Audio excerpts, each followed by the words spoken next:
sebelumnya juga sempat menangani Nikita sendiri, kan Nikita bandingnya ditolak dan ditambah hukumannya di 2 tahun jadi 6 tahun penjara. Ya, jadi saya berbicara sebagai praktisi hukum. Ya.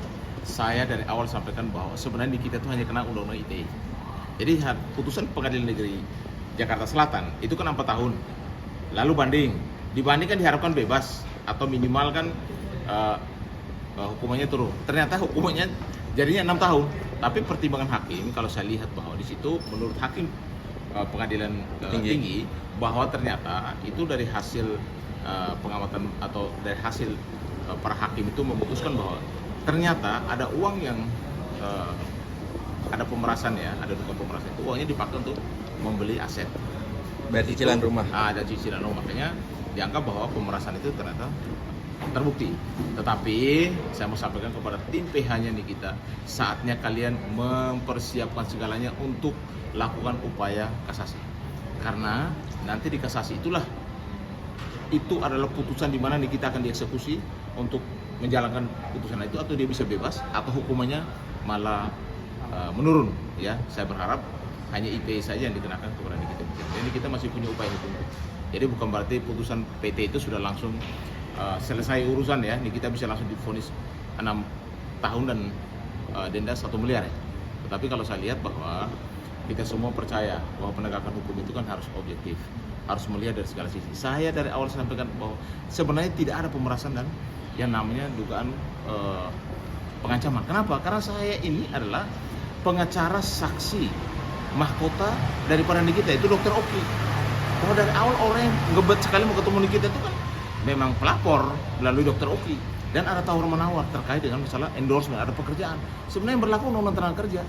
Jadi soal masalah ITE memang ini kita kalau bicara di media itu kan banyak juga ya menyerang privasi dan lain sebagainya. Tapi kalau untuk pemerasan dan pengancaman, saya minta kepada PH-nya Nikita untuk melakukan upaya kasasi di Mahkamah Agung supaya dipersiapkan segala bukti, mungkin bukti-bukti baru sehingga Nikita bisa dibebaskan.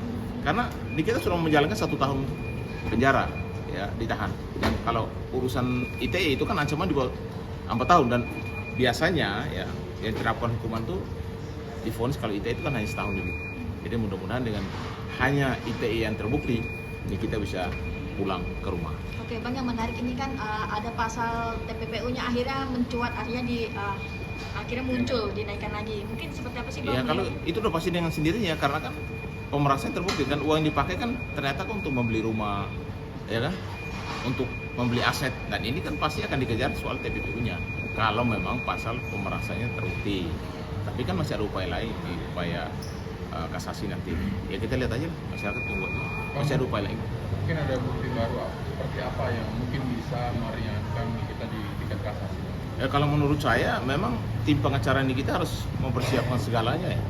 Karena begini, keterangan-keterangan saksi juga harus menjadi salah satu dasar bahwa ini sebenarnya ada pekerjaan yang ditawarkan, ada endorsement, itu fakta.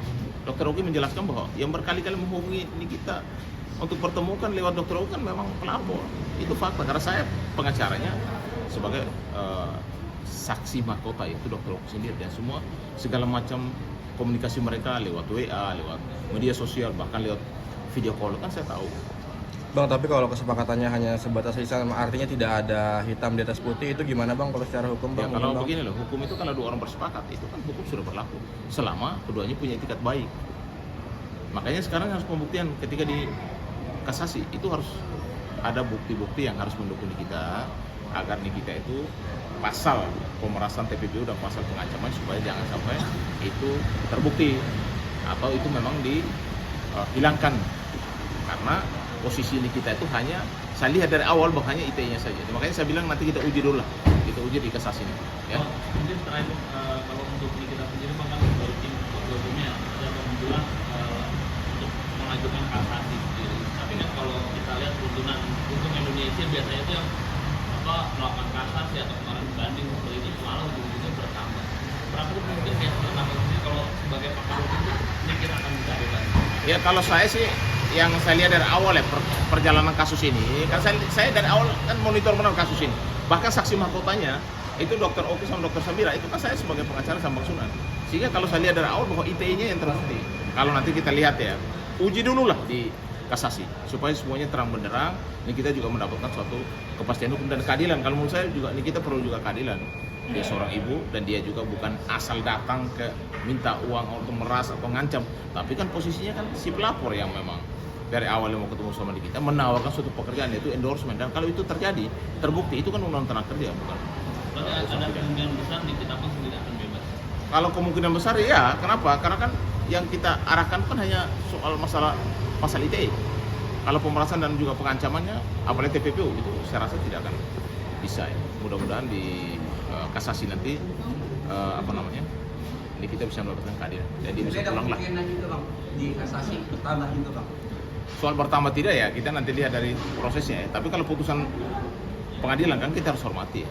Tapi sebagai praktisi dan saya juga tahu persis kasus ini dari awal, dan juga saksi mahkotanya kebetulan saya juga jadi pengacaranya saksi daripada Nikita, sehingga saya rasa saya lihat bahwa hanya ITE yang terbukti. Oke. Thank you, Bang. Bang, mungkin Apa?